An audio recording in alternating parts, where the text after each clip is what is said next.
What's up, people? It's your boy T Stokes, man. Um, Coming to you live from my studio / my bedroom. Some more information. Well, this is going to be a little bit different than the rest of them. I'm going to talk about personal life again and how I strive towards greatness. So, without further ado, I'm going to get right into it. The year was 2003 was the year that I made the choice to go ahead and move to Atlanta, Georgia, from my hometown of Lynchburg, Virginia. The first transition in moving down here was very difficult because I personally feel that in sharing that information with friends and family that you grew up with, it comes a lot of opinions. And sometimes opinions could really get you to a point where it could get you off and allow you to change your mind on what you want to do. See, I was already set and came to my conclusion that I will not allow someone else to dictate my future. So what I done differently was I didn't tell anyone. I didn't tell my father that I was moving to Atlanta. I went ahead and made that step of faith and made that move to come to Atlanta and pursue my dreams in acting, pursue my dreams in motivational speaking. And I wasn't going to take no for an answer. I was at the point that it didn't matter what someone could say to me, I was going to go and be all I can be, but just not in the Army. All right, so the first step in what I did was I had to pray about it first. I made a very good effort of praying about it, and God definitely showed me a vision of that He wants me to be something, and that the next steps in my life will have to be something that's not in my hometown. See, the first step in changing up your life is you have to make that first step. And I was on the verge of making my first step. So the move was the first step. The second step was getting myself established. Third step was I cannot be in this city and not really do anything or put forth any effort because I didn't come down here with a lot of money saved up and things like that, or live this lavish life that I wanted to, but I did have some money saved up. And making this transition from Virginia down here was absolutely the most hard decision that I ever made because I'm leaving what I'm used to, my comfort zone, never ever struggling, having a good job, making 50 something, over 50K, and I'm leaving it to pursue a dream and being an actor. Something that's not always promising that you will always make it and become an A-listing actor hitting the ground running. But I 100% knew that through all things, it's definitely possible to allow your dreams to come true if you continue to have the faith. And that's all that I worked off of was faith.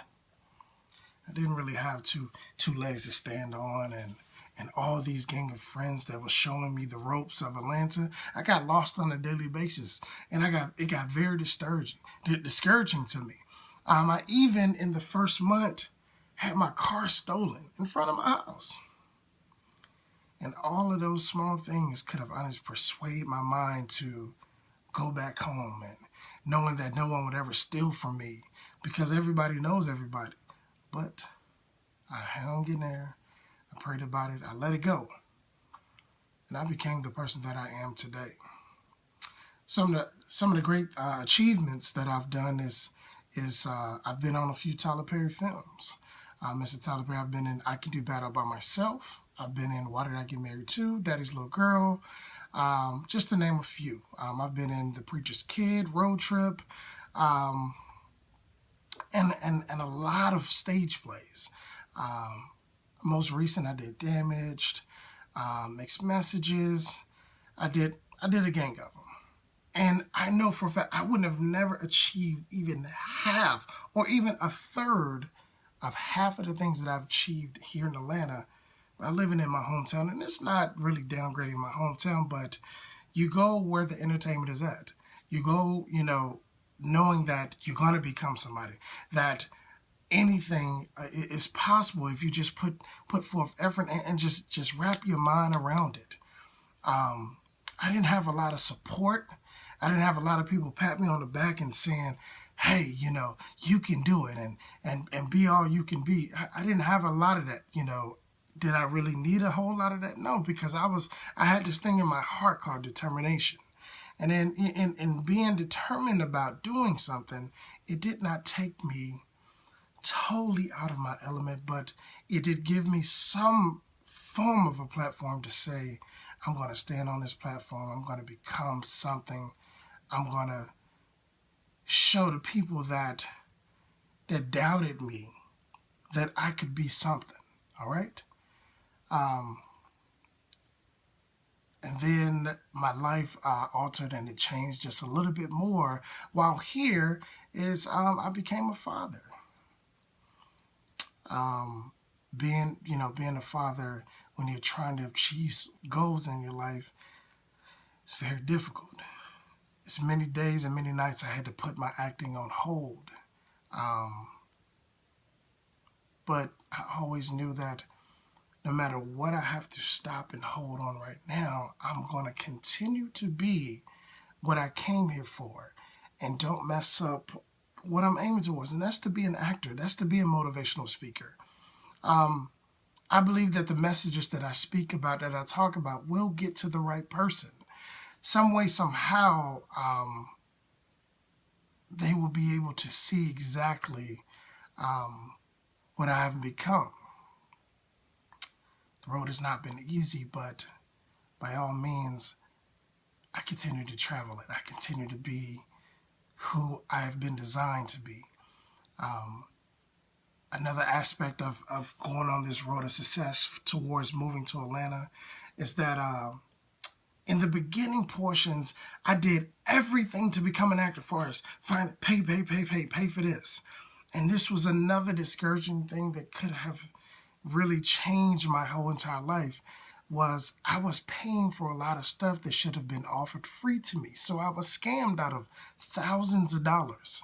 And that right there, when you promise, oh, I can get you in this and that, you go on those promises. I was young, naive, and no one told me the ropes, or showed me the ropes, rather, on what I want to do. But I continue to say, you know what, I'm going to do it despite of what I don't have, what I don't know. I'm going to continue to do it anyhow. And I didn't allow those things to affect me, which it did affect me just slightly. But I continue to see that the hard work that I'm putting in is paying off. And this is the payoff time, guys. When you put in all of that work, this is the time that you get to right now. The moment where you have an assistant, a motivational speaking coach, a gig lined up. All that work that you put in gets you to that point where you are, I cannot wait until this day comes. I cannot wait to show you guys like what I'm here for. If this message motivates somebody to continue to travel your dreams by saying it, I tip my hat to you. Continue to do what needs to be done, because this road is not easy. It is very hard, but it is doable. It's definitely doable. But it yet says in the Bible, faith without work is dead. If you're wishing and hoping that something comes true, but you're not putting in any work, it's never going to work for you, because I did that for many, many years. I did that for so long where I just, God, please help me, get me there. But I was laying on my butt. I was laying in bed all day. I wasn't out here grinding and studying. So all in all, like I stated, man, this road towards Atlanta was the best thing that could have ever occurred to me. The accolades, the celebrities that I met, the people that I've had in my circle. So continue to strive towards greatness. Continue to be all you guys can be. And when it gets tough, that means you're that much closer to your dreams. It's your boy T Stokes. You guys be blessed.